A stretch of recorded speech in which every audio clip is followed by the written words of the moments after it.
हनुमान जी ने लिखी थी पहली रामायण, लेकिन इस कारण फेंक दी थी समुद्र में। दोस्तों, बहुत समय पहले की बात है। प्रचेता नामक ऋषि अपनी पत्नी और पुत्र रत्नाकर के साथ वन में रहते थे। बचपन में एक दिन रत्नाकर वन में खो गया। एक भील को रत्नाकर बालक मिला। भील और उसकी पत्नी ने उसका लालन पालन किया। बड़ा होकर रत्नाकर बहुत अच्छा शिकारी बना। उसका विवाह एक सुंदर भीलनी के साथ हो गया। कालांतर में उनके कई बच्चे हुए। अपने परिवार का लालन पालन करने के लिए रत्नाकर ने वन में गुजरने वाले लोगों को लूटना प्रारंभ कर दिया। एक दिन उसी जंगल में नारद मुनि जा रहे थे।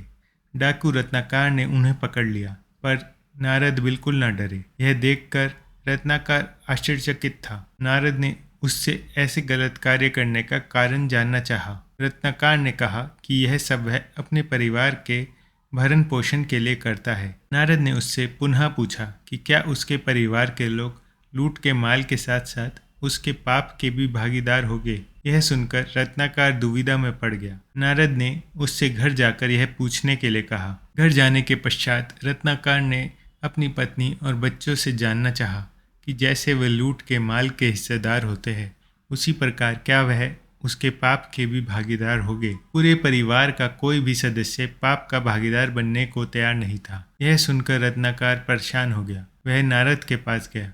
नारद उसकी ही प्रतीक्षा कर रहे थे। नारद ने उसे अपने वापस आने तक मरा मरा मरा जपने की सलाह दी। रत्नाकर वहीं एक वृक्ष के नीचे बैठ के मरा मरा मरा का जाप करने लगा। नारद को गए हुए बहुत समय हो गया था, पर रत्नाकर अपनी जगह पर अटल रहा। चींटियों ने वहीं अपनी बांबी बनाई और वह बांबी से ढक गया। वापस आने पर नारद ने धीरे से बांबी हटाई और रत्नाकर से उसकी भक्ति और ध्यानमग्नता के लिए आशीर्वाद देकर उसका नाम वाल्मीकि रख दिया। पुराने मार्ग पर चलना छोड़कर वाल्मीकि ने नया रास्ता अपनाया। कालांतर में वह महान महर्षि हुए और उन्होंने संस्कृत के प्रथम महाकाव्य रामायण की रचना की। वाल्मीकि गंगा नदी के किनारे अपना आश्रम बना के रह रहे थे।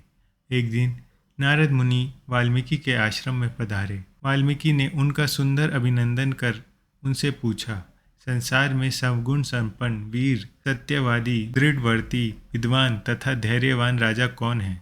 नारद ने कहा, इच्छावाकु कुल में उत्पन्न अयोध्या के शासक राजा राम ही सब गुण संपन्न है। वाल्मीकि कई दिनों तक इस पर विचार मगन रहे। कुछ दिनों के बाद उन्होंने सारस पक्षी के जोड़े का प्रेम मगन होकर क्रीड़ा करते देखा। तभी अचानक एक बहेलिये के तीर से नर पक्षी की मृत्यु हो गई। यह देखकर मादा पक्षी दुखी होकर विलाप करने लगी। वाल्मीकि ने बहेलिये को श्राप दिया। श्राप तो भावावेश में दे दिया, पर बाद में उन्हें पछतावा होने लगा। बहुत विचार करने के बाद उनकी वाणी से एक सुंदर श्लोक निकला, जिसे सुनकर ब्रह्मा जी ने उसी छंद पर आधारित श्लोक के रूप में रामायण लिखने की सलाह दी। साथ ही ब्रह्मा जी ने उन्हें दिव्य ज्योति भी प्रदान की, जिससे राम कथा की घटित घटनाओं को वह स्वयं देख सके। इस प्रकार वाल्मीकि ने रामायण की रचना प्रारंभ की। लेकिन शास्त्रों के अनुसार सबसे पहली रामकथा अंधभक्त हनुमान जी ने लिखी थी, जिसे उन्होंने अपने नाखूनों से एक चट्टान पर लिख दिया था। इसे हनुमद रामायण कहा गया। लंका विजय के बाद श्री राम अयोध्या से लौटकर राजपाट संभाल लेते हैं। कुछ दिन यहाँ रहकर श्री राम की सेवा के बाद हनुमान जी जाकर वहाँ शिव तपस्या में लीन हो जाते हैं। इस दौरान वह रोजाना अपने पास मौजूद एक शिला पर नाखून से रामायण कथा लिखते रहे। कई वर्षों के बाद तपस्या और रामायण कथा दोनों पूरी हो गई, जो कालांतर में हनुमद रामायण कही गई।